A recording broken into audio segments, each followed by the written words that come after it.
پاکستان تحریک انصاف نے ایک اور کام بھی کیا ہے، اور انہوں نے ایک واضح طور پہ عطا تارڑ صاحب کو نفسیاتی مریض قرار دے دیا ہے، اور انہوں نے کہا ہے کہ تحریک نفسیات پاکستان کی سب سے بڑی اور مقبول ترین واحد جماعت ہے جو وفاق کی تمام اکائیوں کی نمائندگی کرتی ہے۔ تحریک انصاف کی طرف سے یورپی یونین کو نہ کوئی خط لکھا گیا ہے اور نہ ہی خط لکھنے کا کوئی ارادہ ہے۔ تحریک انصاف اور بانی چیئرمین عمران خان کی اپنے خلاف بدترین انتقام کے سلسلے میں باوجود IMF پروگرام کی کامیابی کے لیے کاوشیں سب کے سامنے ہیں، اور نون لیگ کے تجربہ کار وزیر خزانہ اسحاق ڈار کی نااہلی اور ہٹ درمی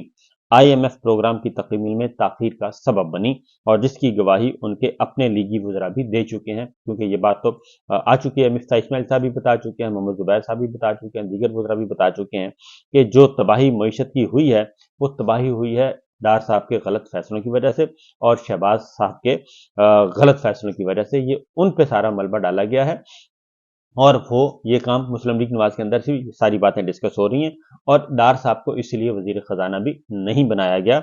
اس بار، اور اس کو اسٹیبلشمنٹ نے بھی اسحاق ڈار صاحب کو اپوز کیا کہ فی الحال ان کو آپ کسی اور کام پہ لگا دیں، تو جنہوں نے معیشت تباہ کی ان کو وزیر خارجہ بنا دیا گیا۔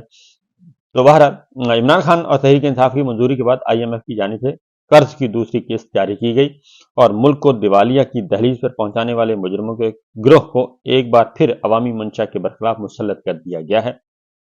PDM پارٹیوں کے تمام تجربہ کار وزراء کا مقصد فلاح نہیں بلکہ قومی خزانے سے اپنی تجوریاں بھرنا ہے۔ جاتی عمرہ کے درباری اپنی جی حضوری کے بدلے میں ملنے والی جعلی وزارتوں کے نتیجے میں ہوش و حواس کھو کر جھوٹ اور لغویات بکنے کا نیا سلسلہ شروع کر چکے ہیں۔ جعلی فارم 47 کی سرکار گھسی پٹی سیاست کی روایت ترک کر کے اپنی مختصر حکومت کا محور ملک و قوم کی ملک کی فلاح اور خوشحالی کو بنائیں تاکہ ان کے لیے بہترین نتائج ہوں گے۔ یہ تو پاکستان تحریک انصاف نے جواب دیا ہے ان کو۔ دوسرا میں آپ کو بتاؤں، یہ جو سیٹیں واپس لی جا رہی ہیں، یہ میں آپ کو بڑا کلیئرٹی کے ساتھ بتا دوں کہ یہ مسلم لیگ نواز، اس میں اب شہباز شریف صاحب اینڈ کمپنی وہ یہ کام کر رہے ہیں، کیونکہ بہت تیز لوگ ہیں یہ، اور ان کا ہے کہ پاکستان پیپلز پارٹی سے چھٹکارا حاصل کریں ہم، کیونکہ زرداری صاحب پیپلز پارٹی جو ہے وہ کابینہ میں نہیں آ رہی، اور ان کو خطرہ ہے کہ زرداری صاحب کسی بھی وقت اپنا ہاتھ کھینچ لیں گے اور وہ بلیک میل کریں گے